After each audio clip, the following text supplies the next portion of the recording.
Wat ben je helemaal aan het doen? Ja, we zijn die even aan het skiën meidje. Waarom? Nou, omdat de boeren die zijn nou alweer bezig. Die zijn aan het siepel rooien en aan in de bieten. Dus dan dachten wij, dan moeten we de modder maar even van de dik afvegen. En even mij ben je broers, of net? Ja. Waarom? Kom er eens even uit. Ja. Nou, het is ook wel te zien dat je een tweeling bent. Ja. Dan vind ik alles hetzelfde, het leuk. Ja. En deze skelters, want ik zie wel, deze binnen onpast, of net? Ja, we gaan er een scootboot op maken.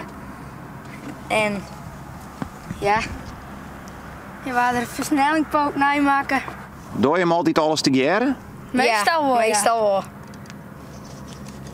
En waarom kun je hem zo goed mogelijk opzetten? Nou, we halen bij dezelfde interesses en ja, we doen heel veel samen. Gewoon, het paten, we zijn wel eens aan het komen. En juist daarin we de siepels voortbracht. Wij hebben zelf ook een siepelsateerbaan namaken en dan zie je we siepelveeltjes al. Wat de boer krijgt een siepelladen west, zie je wij dan al.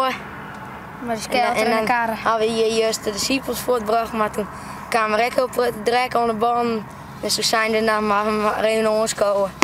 En toen zeggen we dat je een ijs veel voor direct hebben dat ik maar die. Ja. En je zegt, we hebben dezelfde interesses. Wat voor interesses binnen dat zal, behalve dan de siepels? Nou, de trekkers. De trekkers, de vrachtwijn, de skelters, de boten, visje. En vanmiddag maken we nog bij de karren en kratten in de paarden. Die maak ik even van mij van de Wim. Want je komen van een agrarisch bedrijf? Nee, wij vinden het wel leuk om met mijn boeren te helpen. Vroeger een boerderij in Paken. En dat vind ik echt heel leuk. Even ben ik wel vaak mee op het trekker. Juist ben we nog mee was in de bieten. Maar Jensma. En hoe goed ken je hem elkaar dan? Wist je ook soms wel in gedachten wat die orenbroer denkt? Hoe god zo? Ja, want op squallen dan hien we verslagje, moesten boeren in ons komen en dan hien we allebei dezelfde jongen die en ja. Wij kennen mensen uit Wals, die hem kennen elkaars gedachten lezen. Ja.